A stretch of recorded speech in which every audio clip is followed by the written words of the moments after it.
کہ جتنا رائٹس میرے باقی دوستوں کو حاصل ہے کانسٹیٹیوشنلی اتنا رائٹ مجھے بھی استعمال کرنا چاہیے. ہاں بطور پرائم منسٹر میں ہیڈ آف دا ایگزیکٹو ہوں, ڈسپلن قائم کرنے کے لیے کابینہ کے فیصلوں کو میرے ذریعے میں درآمد ہونا, تو یہ میں کروں گا اور ڈنگے کی جوڑ پہ کروں گا.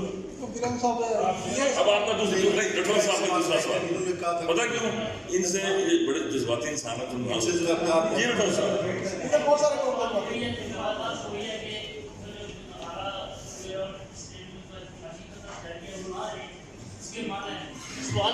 یہ سوال ہے یا آبزرویشن ہے؟ سوال یہ ہے کہ آپ نے بھی کہا کہ 12 آپ نے خرچ کیے کروڑ آپ نے دیے.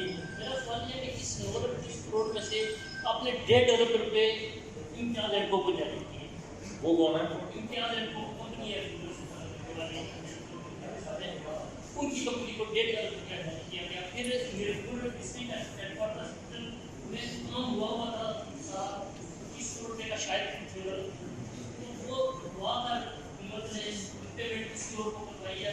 یہ اس کی دیکھیں رٹھوڑ صاحب گزارش کیا ہے, فون میں نے آپ سے لیا, سوال آپ نے پوچھا گیا, اس کا جواب نکلا گیا.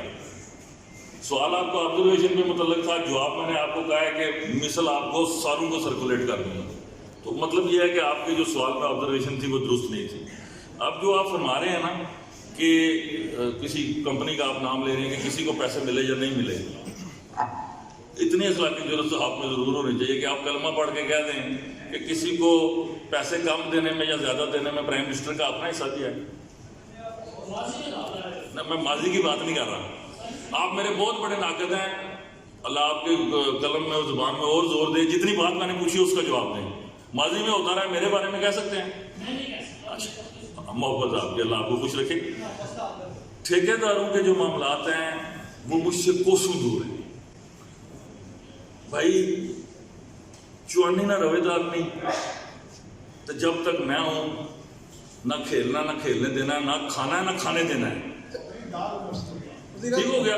اب یہ کوئی حکمرانی نہیں ہے کہ جی پرائم منسٹر بڑا کلین ہے, نیچے ہر شے بہ رہی ہے. یہ اس دیانت سے میں باز آیا. میں نے جتنے دن رہنا ہے اتنے دن جس چھوٹے موٹے کریکٹر کا مظاہرہ پرائم منسٹر نے کرنا ہے اسی طرح اس کی کیبنٹ نے بھی کرنا اور بیوروکریسی نے بھی. آپ نے آبزرویشن دی ہے, میں اس کو چیک بھی کر لوں گا. آپ آٹے کا قرآن جو ہے کس کی بات ہے؟ آٹے کا قرآن آپ آ جائیں. جی فرمائیے. آٹے کا قرآن جو ہے وہ شدت اختیار کر رہا ہے, اور کیا کوٹے کا مکمل آٹا اگر مل رہا ہے تو اس کی وجہ سے اس کے باوجود قرآن ہے کیوں ہے, کیا انتظامی فیلئر ہے اور آپ اس کی ذمہ داری قبول کرتے ہیں؟ دوسرا یہ بات بتائیے گا کہ اساتذہ کے معاملے پر آپ نے کریک ڈاؤن کیا, معزز اساتذہ کو گاڑی سے اتار کے ان کو تھانوں میں بند کیا گیا, کیا آپ اس معاملے پہ شامل ہے, خاص طور پر خواتین اساتذہ کے ساتھ جو کیا گیا؟ آخری سوال یہ ہے کہ آپ کے بھائی پہ الزام لگ رہا ہے کہ نیلم میں کسی زمین پہ, جنگلات کی زمین پر انہوں نے قبضہ کیا. یہ سوشل میڈیا پہ بھی ہے اور میڈیا میں بھی یہ چیز آئی ہے, اس کی تردید کریں گے اور اس کی انکوائری کروائیں گے؟ نہیں تو اس پہ آپ نے نہیں کہا کہ آپ شرمندہ ہیں, اس طرف ساری شرمندگی ہے. سوال تو سر جڑے لکھے نا پڑھے تو پورے کرو نا. ظالموں سوال پڑھتے بھی پورے نہیں ہے کہ لکھ کے کیا لائے ہیں. اب گزارش ہے تینوں سنتا ہوں, اور تینوں کو ایڈریس کرتا ہوں نا, تینوں کو ایڈریس کرتا ہوں. اب جب دیکھیں نا آپ چاہتے ہیں کیا سارے کہ سوال میں آپ داستانے کا ہم 70 سالوں کی کھول دیں, پرائم منسٹر 7 منٹ میں اس کا جواب دے دو. اتنے کو موج صاحب بیٹھے ہیں نا, اعوذ باللہ, تھوڑے جب بندہ ہی 2 کرنے والا بیٹھے ہیں نا, جب بات کرتے ہیں پھر اس کو حوصلے سے سنیں. اب آپ نے پہلی بات کی آٹے کی. یار جدوں میں کوئی شرمندگی والا کام کراں گا, لا الہ الا اللہ محمد رسول اللہ, شرمندہ ہوا گا. وہ پہلا کوئی کام تو کرن دیو نا بھائی, ابھی اصل ہو کوئی نہیں رہا شرمندہ, تسی پہلا کرائی آتے ہو. جن کو شرمندہ ہونا چاہیے تھا انہوں نال تسی بیٹھے ہوندے سو, تسی تو مراد آپ نہیں ہیں ایکس وائی زیڈ. اچھا اب گزارش کیا ہے کہ آٹے کی سبسڈی ایک ایشو ہے, اور یہ کیوں ریزالو نہیں ہو رہا, اس کی وجہ آپ سنیں. یہ ایک داستان کام ہے جو آپ سب کو سننی چاہیے, پوری قوم کو سننی چاہیے. آزاد کشمیر میں سرکاری آٹا اس کا کوٹا 3 لاکھ ٹن سینکشنڈ ہے پچھلے کئی سالوں سے, اور ہم 2020-21 تک وہ کوٹا سرنڈر کرتے رہے ہیں. یعنی کہ 3 لاکھ آٹا تھا, 1 لاکھ 1.25 لاکھ ٹن ہم لیتے تھے, باقی سرنڈر کر دیتے تھے. کیوں سرنڈر کر دیتے تھے کہ پرائیویٹ آٹا ہے, اس سے ہمارا آٹا